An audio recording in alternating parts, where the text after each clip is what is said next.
What up? It's me, Jack Lagoon, back for another epic video. And this time, I'm in a Halloween costume. I'm a professional gamer. I got the headset, I got the G2 jersey, all this stuff. I should probably lose the hat. Great. You saw the title. This is a Five Nights at Freddy's movie review, and I just want to start off by saying I had an awful theater experience. First, we're actually going to talk about the movie, though, and then I'll talk about my theater experience after if people are just curious. To be honest, I don't really care if the plot steers away from the game's plot, because the game's lore is just, it's absolutely insane. But I would really like if it was either night one or night two, where Mike actually had an experience watching cameras, opening and closing doors, all the FNAF gameplay. But we don't get to see Mike's blood pumping because the animatronics are coming for him. Instead, we get to see Mike's dreams about all the kids. That's not only a complaint that I have, but a complaint that lots of critics have too.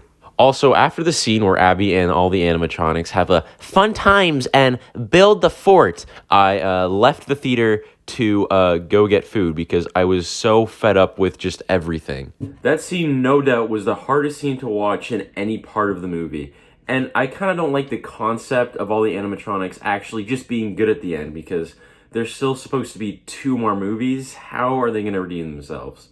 So yes, all the memes about the Faz gang was true when they all, took Purple Guy down at the end. Now, the movie did have some good scary moments. I'd say that the scariest animatronic was definitely Foxy and all the jump scares that he had. But they used all their good scary moments in the first, 2 minutes of the movie with the old security guards. So, yeah. Other than that, it was just kind of a Five Nights at Freddy's movie. The animatronics were animated really, really well. I know that they were actually animatronics, so it was pretty impressive. I also did a really good set design of making like a Chuck E. Cheese-esque restaurant from the 80s. It was really kind of nostalgic in a way. I'd say the best scene is when they're all breaking into Freddy's and then all the animatronics pick them off one by one.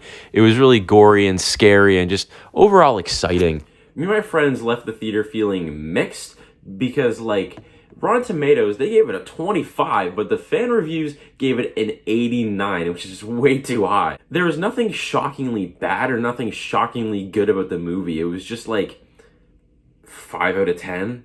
I was on FaceTime with my friend talking about the movie for 10 minutes, and we were just kind of yeah, well, there's nothing else to talk about anymore. I think that's the most basic way I could put the movie. It was okay. What do you want from me? Freddy Fazbear? Oh. Alright, Five Nights at Freddy's fandom. I'm about to diss you so hard. You are the most cringe fandom in existence. So, dressing up to go to the movie theater is completely normal. I don't care if you dress up to go to the movie theater. I actually think it's cool.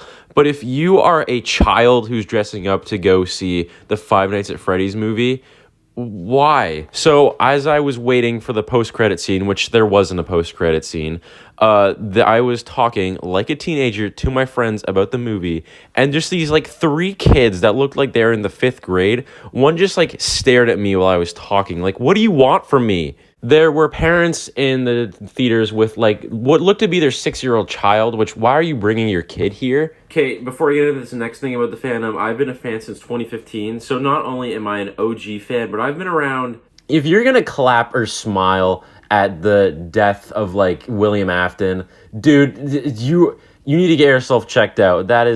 It is just so unbelievably cringe. Shut up. We get you're edgy, man. So people did clap and cheer at William's Afton death, which is a bad death, by the way. And when he said, "I always come back," people cheered with that, which made zero sense because he hasn't come back yet. He hasn't died yet. The line did not make any sense in the context. Shout out to Matt, Pat, and Corey Action. I know his name's Corey. I don't know how to say his name, unfortunately. I didn't really watch him that much as a kid. I was more watched Markiplier, who unfortunately couldn't be in the movie, but I get that he was busy doing other stuff, like his movie. But it was a standing ovation for Corey Action or whatever. But Matt Pat got a couple woo. I was really happy to see Matt Pat, because I really think Matt Pat, he made the FNAF timeline. He had a big part in it. I don't really think Scott Cawthon knew what he was doing, if I'm being completely honest with you.